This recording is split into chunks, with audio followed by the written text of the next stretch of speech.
इस बार का ये कॉन्क्लेव ऐसे समय में हो रहा है जब दुनिया के दो बड़े रीजन में युद्ध की स्थिति है। इतनी बड़ी ग्लोबल अनसर्टेनिटी के बीच हम सभी यहां द इंडियन एरा यानी भारत के युग की चर्चा कर रहे हैं। ये दिखाता है कि आज भारत पर विश्वास कुछ अलग ही है।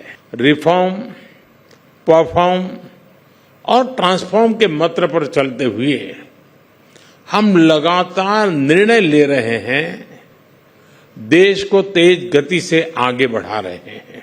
इस बार का ये कॉन्क्लेव ऐसे समय में हो रहा है जब दुनिया के दो बड़े रीजन में युद्ध की स्थिति है।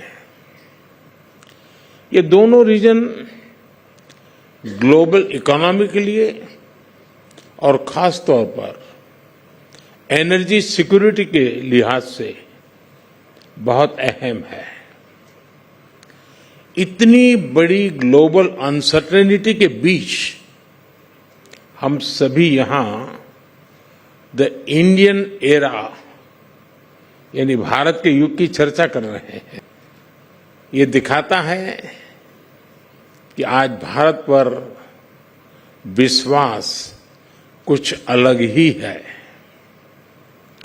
ये दिखाता है कि आज भारत का आत्मविश्वास भी कुछ विशेष है।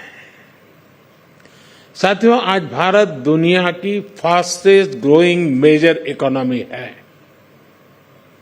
आज भारत जीडीपी के हिसाब से 5th लार्जेस्ट इकोनॉमी है। हम ग्लोबल फिनटेक एडॉप्शन रेट के मामले में नंबर 1 है। आज हम स्मार्टफोन डेटा कंजम्पशन के मामले में नंबर 1 है। हम इंटरनेट यूजर्स के मामले में दुनिया में नंबर 2 है। दुनिया की करीब करीब आधी रियल टाइम डिजिटल ट्रांजैक्शन आज भारत में हो रही है। आज भारत में दुनिया का तीसरा सबसे बड़ा स्टार्टअप इकोसिस्टम है। रिन्यूएबल एनर्जी कैपेसिटी के मामले में भारत नंबर 4 पर है। अगर मैन्युफैक्चरिंग की बात करें तो भारत दुनिया का दूसरा सबसे बड़ा मोबाइल मैन्युफैक्चरर है। भारत 2 व्हीलर्स और ट्रैक्टर्स का सबसे बड़ा मैन्युफैक्चरर है। और इतना ही नहीं, भारत दुनिया का सबसे युवा देश है। दुनिया में तीसरा सबसे बड़ा साइंटिस्ट और टेक्नीशियंस का पूल भारत में है। यानी साइंस हो, टेक्नोलॉजी हो, इनोवेशन हो, भारत क्लियरली एक स्वीट स्पॉट पर उपस्थित है।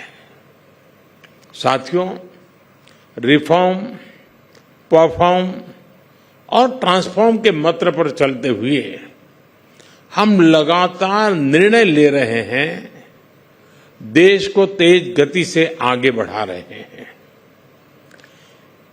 यही वो इम्पैक्ट है जिसके कारण भारत के लोगों ने 60 साल बाद लगातार तीसरी बार किसी सरकार को चुना है। जब लोगों का जीवन बदलता है तब लोगों में ये भरोसा आता है कि देश सही रास्ते पर चल रहा है। यही भावना भारत की जनता के मैंडेट में दिखती है।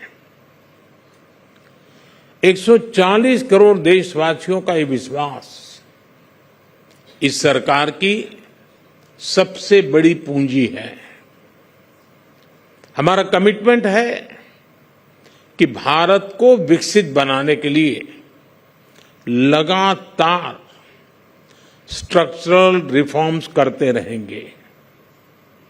हमारा ये कमिटमेंट आप हमारे 3rd टर्म के पहले 3 महीनों के काम में भी देख सकते हैं। बोल्ड पॉलिसी चेंजेस, जॉब्स और स्किल्स को लेकर मजबूत कमिटमेंट, सस्टेनेबल ग्रोथ और इनोवेशन पर फोकस, आधुनिक इंफ्रास्ट्रक्चर, क्वालिटी ऑफ लाइफ और तेज ग्रोथ की कंटिन्यूटी, ये हमारे पहले 3 महीनों की पॉलिसीज का रिफ्लेक्शन है। इस दौरान 15 ट्रिलियन रुपीस यानी 15 लाख करोड़ रुपए से अधिक के डिसीजंस लिए गए हैं। इन्हीं 3 महीनों में भारत में अनेक मेगा इंफ्रास्ट्रक्चर प्रोजेक्ट्स पर काम शुरू हुआ है। हमने देश में 12 इंडस्ट्रियल नोड्स बनाने का भी निर्णय लिया है। हमने देश में 3 करोड़ नए घर बनाने को भी मंजूरी दी है। साथियों, भारत की ग्रोथ स्टोरी का एक और नोटेबल फैक्टर है और वो है इंक्लूसिव स्पिरिट। पहले सोचा जाता था कि ग्रोथ होती तो है, इनइक्वालिटी असमानता भी साथ ही बढ़ती है, लेकिन भारत में इसके विपरीत हो रहा है। भारत में ग्रोथ के साथ इंक्लूजन भी हो रहा है। इसी का परिणाम है कि पिछले 10 साल में 250 मिलियन यानी करीब करीब 25 करोड़ लोग गरीबी से बाहर निकले हैं। भारत की तेज प्रगति के साथ हम ये भी सुनिश्चित कर रहे हैं कि इनइक्वालिटी कम हो, विकास का लाभ सभी तक पहुंचे। साथियों, आज भारत की ग्रोथ को लेकर जो भी प्रेडिक्शन हो रही है, उनका कॉन्फिडेंस भी बताता है कि भारत किस दिशा में है। यह पिछले कुछ हफ्तों और महीनों के आंकड़ों में भी देख सकते हैं। पिछले साल हमारी इकोनॉमी ने हर प्रेडिक्शन से बाहर कहीं बेहतर किया। वर्ल्ड बैंक हो, IMF हो, मूडीज हो, सभी ने भारत से जुड़े फोरकास्ट को अपग्रेड किया है। ये सारे संस्थान कह रहे हैं कि ग्लोबल अनसर्टेनिटी के बावजूद भारत 7+ रेट्स के साथ ग्रो करता है। वैसे हम भारतीयों को पूरा कॉन्फिडेंस है कि हम इससे भी कहीं बेटर परफॉर्म करेंगे।